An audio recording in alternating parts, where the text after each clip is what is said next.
पड़ेगा, वो भी इस स्कूल में। लेकिन साहब आप यहाँ कैसे? वो हम भी अपने बेटे का एडमिशन कराने आए थे। अच्छा, बाबा भी यहीं पढ़ेंगे? बहुत अच्छा हो गया साहब। अब मेरा बेटा आपके बेटे के साथ पढ़ेगा तो कितना कुछ सीखेगा वो। ये सब तो छोड़, पहले मुझे ये बता कि यहाँ तेरे बच्चे का एडमिशन कैसे हुआ? यहाँ की फीस तो बहुत ज्यादा है ना। साहब वो तो भला हो प्रिंसिपल साहब का। उन्होंने मेरे बच्चे का रिपोर्ट कार्ड देखा और उनके पास एक रिजर्व सीट बची हुई थी, उन्होंने मेरे बच्चे को दे दी। कितना अच्छा हुआ ना साहब। हाँ ठीक है। सुनो, या तो इस स्कूल में उसका बेटा पढ़ेगा या मेरा बेटा। तुम ना कुछ भी करो, मुझे नहीं पता। चलो प्रिंसिपल से बात करते हैं चल के।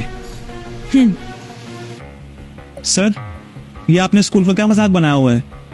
आप तो कहते हैं स्कूल सबसे अच्छा स्कूल है गुड़गांव का, और ये सैनिटरी स्कूल का ये क्लास बनाई है आपने स्कूल की। अरे सिंघानिया साहब क्या हो गया? आप एक काम कीजिए, आप पहले बैठिए फिर मुझे बताइए क्या हुआ। क्या हुआ? वो जो आदमी बाहर गया ना अभी, रमेश, वो ड्राइवर है मेरा। अच्छा, रमेश आपका ड्राइवर है? ये तो बहुत अच्छी बात है। क्या अच्छा है इसमें? अब हमारे ये दिन आ गए हैं क्या कि हमारा बच्चा एक ड्राइवर के बच्चे के साथ पढ़ेगा? अब कैसी बातें कर रहे हैं सिंघानिया साहब?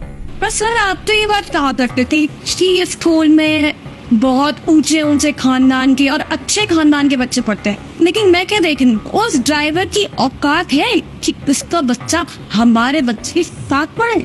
आपने सोचा है कि हमारे बच्चे पे इसका क्या असर पड़ेगा? हाँ सर, आपने एक बार भी नहीं सोचा उस ड्राइवर के बच्चे को एडमिशन देते हुए कि इस स्कूल की रेपुटेशन और स्टैंडर्ड के बारे में।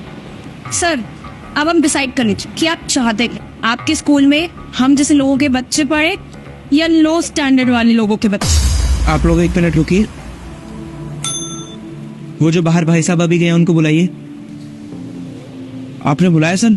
हाँ बैठो जरा। रमेश, तुमने मुझे बताया नहीं कि तुम सिंघानिया साहब के यहाँ पे ड्राइवर हो। सर क्या हो सर, कुछ गलती हो गई क्या सर?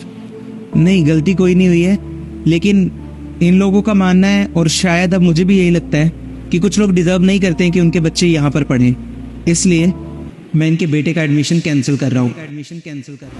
सर आप भी क्या बात कर रहे हैं? हमारे बेटे का एडमिशन कैंसिल? जी सिंघानिया साहब, सही सुना आपने। मैं नहीं चाहता कि मेरे स्कूल में ऐसा कोई भी बच्चा पढ़े जिसके पेरेंट्स की सोच आप जैसी हो। क्या कह रहे थे आप? हैसियत? सिंघानिया साहब भूलिए मत, ये एक स्कूल है और स्कूल को ना मंदिर का दर्जा दिया गया है, और आप चाहते हैं कि यहाँ पे मैं भेदभाव करूं? अरे शर्म कीजिए सिंघानिया साहब। और ये आप जैसे लोगों ने क्या लगा रखा है, अमीर गरीब अमीर गरीब। हमारे बच्चे यहाँ पढ़ेंगे, उनके बच्चे वहाँ पढ़ेंगे। विद्या पर सबका बराबर का हक होता है, और अगर सब लोगों की सोच आप जैसी होती ना तो आज किसी रेहड़ी वाले रिक्शा वाले के बच्चे IAS IPS ऑफिसर नहीं बनते। और आप जैसे लोग तो चाहते ही हैं कि गरीब हमेशा गरीब ही रहे और अमीर होता रहे। एक बात बताऊं आपको, हमारा देश हमेशा पिछड़ता रहा है भेदभाव की वजह से। पहले ये भेदभाव जाति के आधार पर हुआ करता था, और आजकल आप जैसे लोग ये भेदभाव अमीरी और गरीबी के आधार पर करते हैं। अगर आप जैसी सोच सबकी होती ना तो आज शायद मैं भी आपके सामने नहीं बैठा होता। जी, क्योंकि मैं भी एक गरीब खानदान से ही आया हूँ। मेरे पिताजी भी ऑटो चलाया करते थे।